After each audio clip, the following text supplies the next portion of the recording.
ये सवाल देखिएगा, ये सवाल कह रहा है आपसे कि दो शिप्स हैं, वो ईदर साइड हैं एक लाइट हाउस के और सेम प्लेन में है।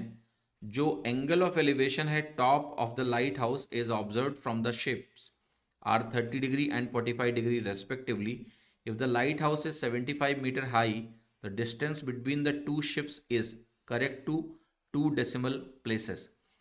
ऑल्दो देखिए सवाल में करेक्ट टू 2 डेसिमल प्लेसेस का ज़्यादा महत्व तो नहीं है, क्योंकि अगर मैं कोई भी ऑप्शन देखूं 210, 203, 204, 206, तो जब शुरुआती अंक ही अलग अलग हैं तो मुझे दशमलव के बाद इस सच जाने की ज़रूरत नहीं पड़ेगी कैलकुलेशन में। अगर मैं डिवाइड करूंगा, मुझे लेट से 203 दिख गया तो मैं वो लगा दूंगा, 204 दिख गया तो वो लगा दूंगा, 210 दिखा तो ए लगा दूंगा, 206 दिखा तो डी लगा दूंगा। तो वो लास्ट 2 डिजिट जो यहाँ लिखा हुआ है डेसिमल के 2 प्लेस, वो इस सवाल में ऑप्शन जिस तरह से है ज़रूरत नहीं है, तो उससे घबराने की ज़रूरत नहीं है। अब जरा सवाल में देखते हैं क्या डेटा है। तो डेटा ये है कि भाई ऐसा कुछ लाइट हाउस हो गया हमारा, और यहाँ पर एक साइड जो एंगल है वो 30 डिग्री है और एक साइड एंगल जो है वो 45 डिग्री है। तो मैं इसको ज़रा लिख देता हूँ कि ये हमारा 30 डिग्री है और ये हमारा 45 डिग्रीज है। ठीक है, यहाँ पर जो वैल्यू मुझे दी है हाइट, वो 75 मीटर का हाइट दिया हुआ है कि ये हाइट 75 मीटर्स का है। अब आपको ये पता ही होगा कि भाई 30 डिग्री का एंगल अगर है तो ये 60 डिग्री का एंगल होगा नेचुरली। अब 30 के अपोजिट अगर मैं 1 मानता हूँ तो 60 के अपोजिट जो साइड होता है वो √3 के बराबर हो जाता है, ये साइड रेशियोज होते हैं।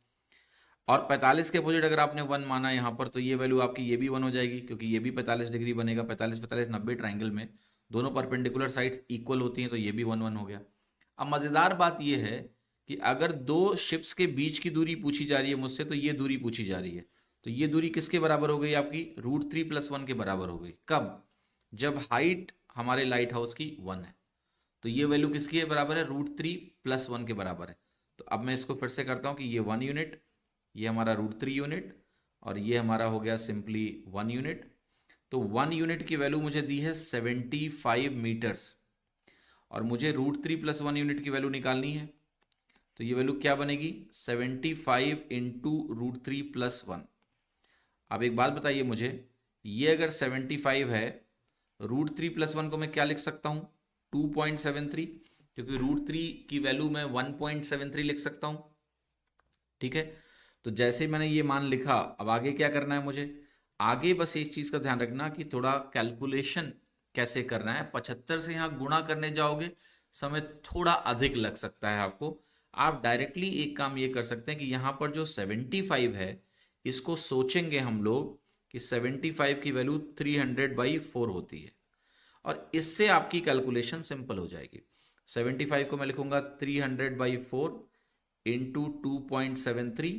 अब आपको पता है मैं 3 से इसको गुणा करूंगा, 3 3 9, 3 7 21, 3 7 21, फिर 3 दूनी 6 और 2 8 बनेगा, तो ये वैल्यू 8.19 आती, लेकिन चूंकि 300 है तो वो हट जाएगा, जीरो की वजह से दशमलव हट जाएंगे, बटे 4 करूंगा मैं।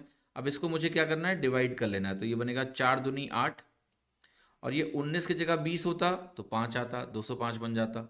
यहाँ पर चूंकि ऐसा है कि 19 ही है तो 4 चौके 16 एंड देन 3 बच जाएगा, रिमाइंडर 3/4.75 हो गया।